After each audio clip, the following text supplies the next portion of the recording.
नमस्कार। तो आज हम जरा समझने की कोशिश कर रहे हैं बिजनेस लॉ यानी कि व्यापार कानून और बिजनेस मैनेजमेंट के बीच का कनेक्शन, मतलब दिए गए नोट्स के आधार पर। जी। हमारा लक्ष्य ये है कि ये जो बिजनेस के लिए रूल्स की किताब है, ये असल में क्या है और क्यों इतनी जरूरी है। संक्षेप में कहें तो बिजनेस लॉ वो सारे नियम हैं जो बताते हैं कि कोई बिजनेस कैसे शुरू होगा, कैसे चलेगा और यहां तक कि बंद कैसे होगा। ये फेयर प्ले और क्या कहते हैं लीगैलिटी सुनिश्चित करता है। इसे कमर्शियल लॉ या कॉर्पोरेट लॉ भी कहते हैं। ठीक है, तो आइए इस विषय को थोड़ा खोलते हैं। हाँ, और देखिए दिलचस्प बात यहाँ ये है कि ये सिर्फ कोई लिस्ट नहीं है नियमों की। ये वो बुनियाद है जिस पर बिजनेस खड़ा होता है। बुनियाद, सही कहा। जी। ये कानून मैनेजर्स जो रोज फैसले लेते हैं ना, उनको एक दिशा देते हैं, एक तरह से वैधता देते हैं। सोचिए जैसे सड़कें बिना ट्रैफिक रूल्स के कैसी होंगी। हाँ, वो तो अराजकता हो जाएगी। बिल्कुल। तो बिजनेस लॉ भी कुछ वैसा ही है, बिजनेस की दुनिया के लिए। बिल्कुल सही। तो कौन से खास एरिया हैं जहां ये कानून सबसे ज्यादा दिखते हैं? हमारे नोट्स में जैसे कॉन्ट्रैक्ट लॉ का जिक्र है। हाँ, अनुबंध कानून। हाँ, मतलब वो नियम जो सप्लायर्स और ग्राहकों के बीच या पार्टनर्स के बीच जो अग्रीमेंट्स होते हैं उनको देखते हैं। और ये सिर्फ झगड़ा सुलझाने के लिए नहीं है, है ना? ये तो पहले ही। नहीं नहीं, बिल्कुल नहीं। ये तो गलतफहमी रोकने के लिए है। इससे रिश्ते भी मजबूत होते हैं। सही। अच्छा, और कॉन्ट्रैक्ट्स के अलावा रोजगार कानून का भी जिक्र है। हाँ, एम्प्लॉयमेंट लॉ, ये भी बहुत जरूरी है। और ये सिर्फ सैलरी की बात नहीं है। अच्छा। इसमें भर्ती कैसे होगी, काम के घंटे, छुट्टियां, सेफ्टी और सबसे जरूरी मतलब ऑफिस में कोई भेदभाव ना हो, ये सब आता है।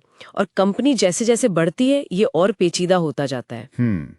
और फिर ग्राहकों की तरफ से देखें तो कंज्यूमर प्रोटेक्शन। जी, उपभोक्ता संरक्षण ये पक्का करता है कि कंपनियां ग्राहकों से सही बर्ताव करें, झूठी जानकारी ना दें, अगर प्रोडक्ट खराब है तो जिम्मेदारी लें। हाँ, नोट्स में company law, sales act, intellectual property, tax वगैरह का भी मेंशन है। ये इंटेलेक्चुअल प्रॉपर्टी वाला आजकल बहुत सुनने में आता है। हाँ, बौद्धिक संपदा, आपका ब्रांड नाम, लोगो, कोई खास डिजाइन, इनकी कानूनी सुरक्षा, ये तो बहुत ही अहम है आजकल। यहीं पर बात असल में दिलचस्प हो जाती है कि ये सारे कानून मैनेजमेंट के रोजमर्रा के फैसलों से कैसे जुड़ते हैं। सीधा जुड़ाव है। देखिए, मैनेजमेंट का काम क्या है? प्लानिंग, ऑर्गेनाइजिंग, टीम को लीड करना, है ना? बिजनेस के लक्ष्य पाना। जी। तो बिजनेस लॉ इस पूरे प्रोसेस के लिए एक जरूरी कानूनी फ्रेमवर्क देता है। मैनेजर्स इसी दायरे में रह के फैसले लेते हैं। जैसे कोई मैनेजर नए वेंडर से डील कर रहा है तो वो कॉन्ट्रैक्ट लॉ के प्रिंसिपल्स यूज करेगा। अच्छा। या एचआर वाले जब किसी को हायर करते हैं या परफॉर्मेंस देखते हैं तो एम्प्लॉयमेंट लॉ का ध्यान रखते हैं। और अगर कोई झगड़ा या विवाद हो जाए कंपनी के अंदर या बाहर, तब भी कानून ही रास्ता दिखाता है। मैनेजर्स फिर लीगल सलाह लेते हैं या जो तय प्रोसीजर हैं उन्हें फॉलो करके मामला सुलझाते हैं। और इन सबसे ऊपर है कंप्लायंस। कंप्लायंस, हाँ, हाँ। मतलब नियमों का पालन करना। जी। और ये सिर्फ जुर्माना भरने से बचना नहीं है। अगर हम इसे बड़ी तस्वीर से जोड़ें तो आजकल अच्छी कंप्लायंस होना निवेशकों और ग्राहकों को खींचने का एक बड़ा जरिया है। अच्छा, कैसे? ये दिखाता है कि कंपनी भरोसेमंद है, एथिकल है, स्टेबल है। तो ये सिर्फ रूल फॉलो करना नहीं बल्कि एक तरह से विश्वास बनाना है। ये बात तो है। अच्छा, इसे समझने के लिए नोट्स में वो ट्रेंडी थ्रेड्स गारमेंट कंपनी का उदाहरण था, जरा उसे देखें। हाँ हाँ, वो काल्पनिक उदाहरण। मान लीजिए ट्रेंडी थ्रेड्स शुरू होती है तो सबसे पहले उन्हें क्या करना होगा कंपनी लॉ के हिसाब से? सबसे पहले तो उन्हें खुद को रजिस्टर कराना होगा, शायद प्राइवेट लिमिटेड कंपनी के तौर पर। ठीक है, फिर? मान लीजिए वो कपड़ा खरीदते हैं किसी सप्लायर से, फिर तो उनके बीच एक डिटेल्ड कॉन्ट्रैक्ट होगा। यहाँ आ गया कॉन्ट्रैक्ट लॉ। सही। और मान लीजिए उन्होंने 50 लोग काम पर रखे हैं, तो फिर एम्प्लॉयमेंट लॉ लागू होगा। उन्हें कम से कम सैलरी देनी होगी, काम के घंटे तय करने होंगे, सेफ माहौल देना होगा। और अगर ट्रेंडी थ्रेड्स का कोई अपना खास डिजाइन है तो उसे सुरक्षित रखने के लिए वो इंटेलेक्चुअल प्रॉपर्टी लॉ का इस्तेमाल करेंगे। ट्रेडमार्क या डिजाइन रजिस्ट्रेशन करा सकते हैं ताकि कोई कॉपी न करे। और जब वो ऑनलाइन बेचेंगे अपने कपड़े, तब कंज्यूमर प्रोटेक्शन लॉ का ध्यान रखना होगा। प्रोडक्ट की सही जानकारी, रिटर्न पॉलिसी, सब कुछ साफ बताना होगा।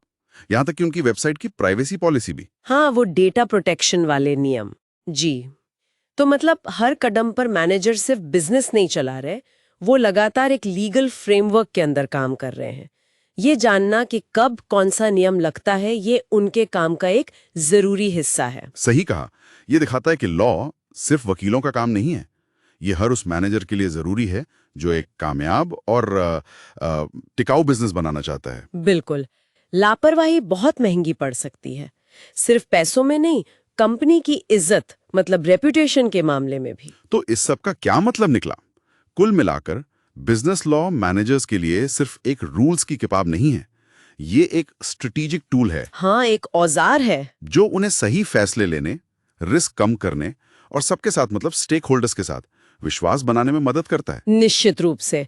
और यहाँ एक सोचने वाली बात है जो हमारे श्रोता शायद सोच सकते हैं, सिर्फ नियमों का पालन करने से आगे बढ़कर बिजनेस कानूनों की गहरी समझ असल में किसी बिजनेस को कंपटीशन में बेहतर स्ट्रैटेजिक फैसले लेने में कैसे मदद कर सकती है। ये सिर्फ कानूनी पचड़ों से बचना नहीं है, ये सक्रिय रूप से मौके बनाना, विश्वास बनाना और लंबे समय की स्थिरता लाना है। बहुत अच्छा पॉइंट। तो व्यापार कानून और प्रबंधन के इस पेचीदा लेकिन जरूरी रिश्ते पर हमारी ये छोटी सी चर्चा यहीं खत्म होती है।